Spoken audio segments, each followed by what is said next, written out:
Hi there, my name is Jenna Chaffeur, and I'm a graduate student at Western Washington University. This summer, I had the opportunity to be an intern with the USGS Earthquake Science Center in Moffattville, California.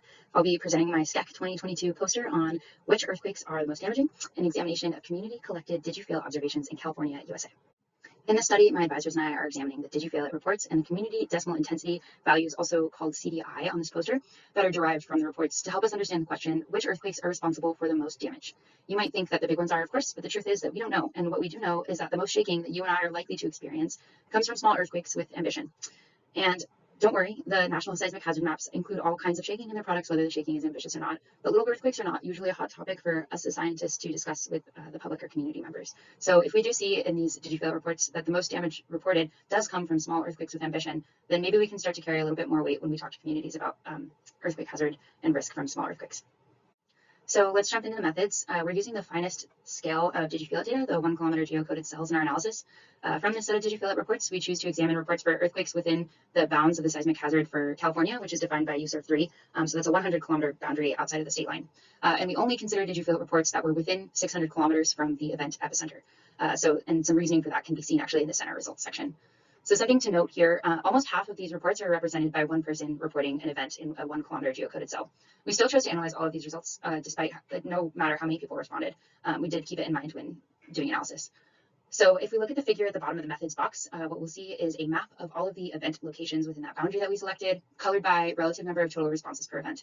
So we can see that in the San Francisco and Los Angeles areas, we see a lot of warm colors, oranges and yellows. So we see that those are taking up most of the upper values of responses.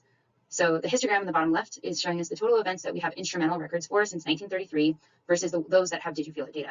If you see a gap here, I do too. It's between magnitude 6 and around 6.5, where we don't have any or very few Digifeel reports. This is curious to us and something that is in our interesting observations and further questions section. So with all that background on what data we selected to look at, let's jump into some preliminary results. So if you've downloaded this poster or if you've come to see me at SCEC this week, you can kind of get into some of the nitty-gritty figures here, but I'll just point out some of the few that I think are pretty interesting.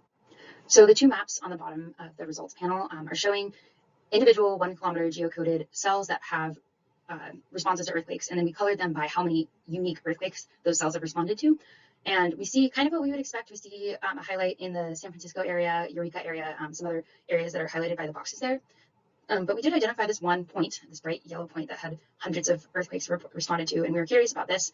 We reached out to our colleagues at the Geologic Hazards Science Center in Golden, and were able to understand that this one point represented one household that had reported hundreds of unique events. So that's just an interesting part of what this kind of data is. And then the map to the right is showing that same data set, but we limited our query to a CDI of 5 and above, because CDI 5 is when we start seeing damage. So we can still see that these highly populated areas are still highlighted, but we do still see reports in like maybe what we would consider more rural areas outside of the major city centers. Another interesting result is in the second results panel to the far right, where we're looking at a timeline of earthquake history according to Digifeel reports for the area in and around Los Angeles. Again, here for this analysis, we're using reports of CDI 5 and above, just to really kind of hone in on that question about damage. Something interesting that we can see here is that there have been many magnitude 4.5 and above earthquakes that have been reported in and around the Los Angeles area since 1933 that have produced CDI reports of 5 and above shaking. So we're really interested in those low magnitude earthquakes producing damage and shaking. There's a lot more going on in this poster, so I invite you to download the PDF and check it out for yourself, and email me if you have any questions. And then I will leave you with some of our interesting observations and further questions. And I look forward to hearing from you if you have questions or seeing you at SCEC. But like I mentioned earlier, we are curious about those missing magnitude 6 events that don't have Digifeel reports. A more general question is we're curious about how we can kind of set a standard to standardize this data set for further use in intensity-based ground motion models like ShakeMap and ShakeAlert rely on, with the last major report being Worden et al. 2012. There's been several hundreds of thousands more CDI observations in the Digifeel reports, and then there's been a couple thousand more earthquake events since that last report.